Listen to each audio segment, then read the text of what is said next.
like the family of Rosella Capella Zelinsky, who teaches political science at Boston University. As a military spouse, married 10 years, we moved 6. And all that moving makes it hard for military spouses to hold down jobs, says Bessa Pinchati, CEO of the National Military Family Association. Military spouses have had an unemployment rate of over 20% for decades. And the effects of that add up over time, says Shelley McDermott Wadsworth, who directs Purdue University's Military Family Research Institute. The earnings of military spouses are as much as 20% below those of their civilian counterparts. And that, of course, is a challenge for families. So the Biden administration is telling federal agencies to focus more on giving military spouses federal jobs, especially those with telework or other flexible arrangements, including, says the Rand Corporation's Thomas Trail, on military bases where their partners are serving. They're trying to make sure that military spouses are able to get employment at the installation they're at or another government job so that they can maintain employment. The new guidelines also mandate training for government hiring managers so they better understand the unique needs of military spouses. Boston University's Rosella Capella Zelinsky has written widely on the economics of the military and says moves like this may help avoid what happened to her family. My husband eventually retired just to help me support my career and my son's needs. And so he has lost talent.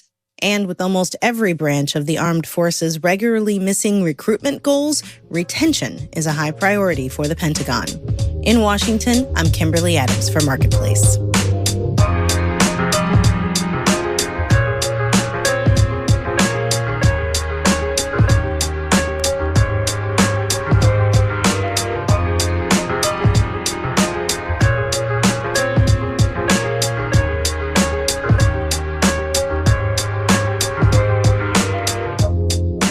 For as popular as tea is in China, which is to say very, the coffee market in the world's second biggest economy ain't no slouch. Starbucks is there, of course, has been for a long time.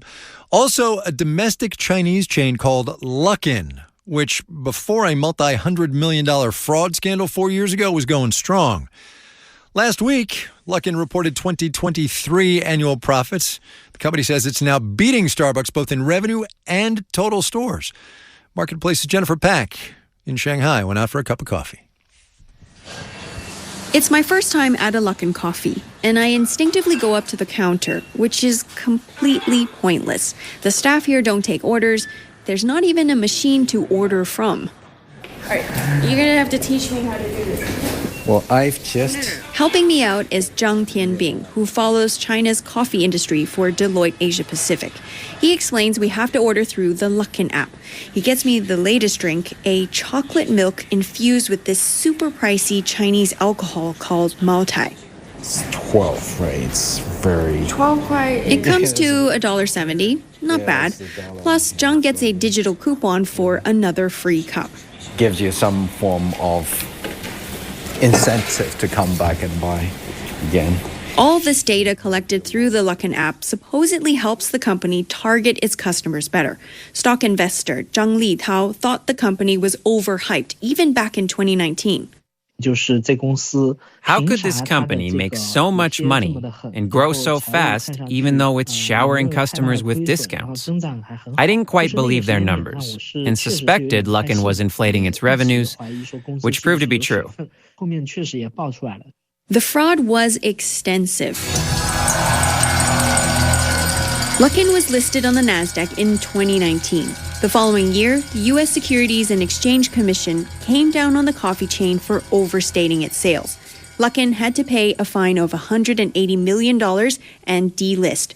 And Stevenson Young is the co-founder of J Capital Research. Did I make money on the stock? Honestly, I do not remember.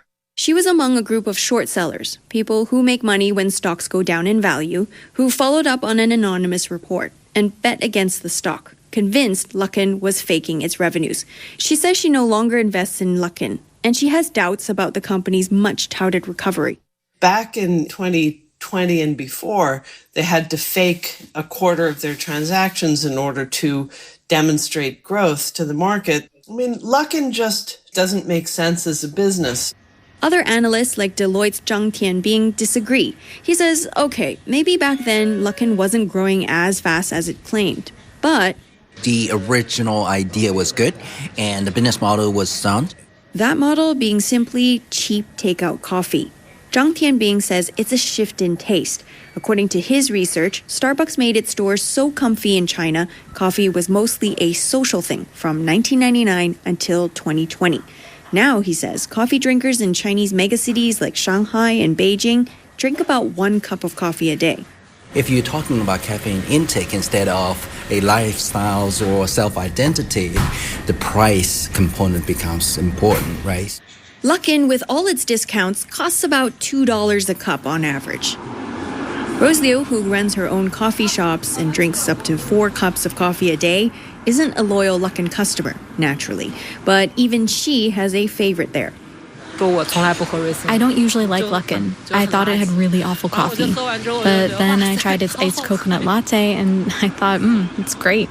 Great, she says, for a specialty drink, but not as coffee. Luckin says it sold more than 300 million cups of its iced coconut latte since 2021. That caught the attention of former skeptic Zheng Litao. He now holds Luckin shares, and he's optimistic about the company since it's changed the top management. Luckin's coconut latte is a phenomenal hit. People are realizing that its sales are growing quite well, and its new products are competitive. While Starbucks has nearly 7,000 stores in China, Luckin says it has well over 16,000. But some, like Anne Stevenson Young, still have their doubts about the company's supposed rebound. Sure, I think that Luckin is popular. I just don't think that it's cash generative. Some reports say Luckin has plans to relist, potentially on the NASDAQ again. In Shanghai, I'm Jennifer Pak for Marketplace.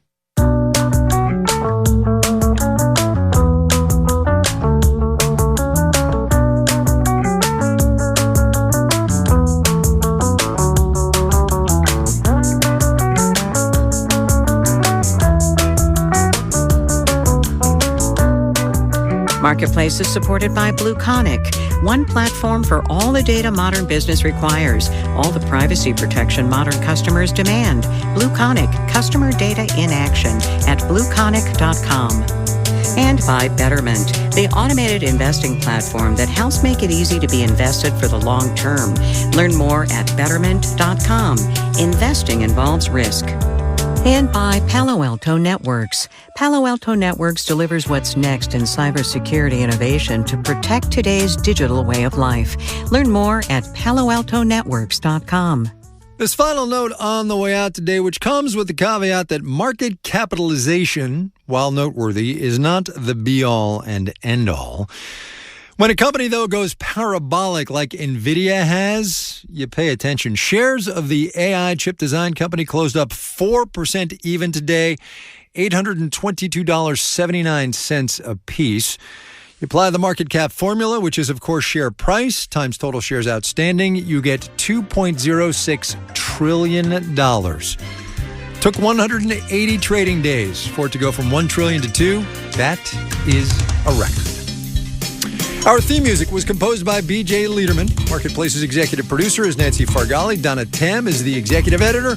Neil Scarborough is the vice president and general manager. I'm Kai Ryssdal. Have yourselves a great weekend, everybody. We will see you right back here on Monday.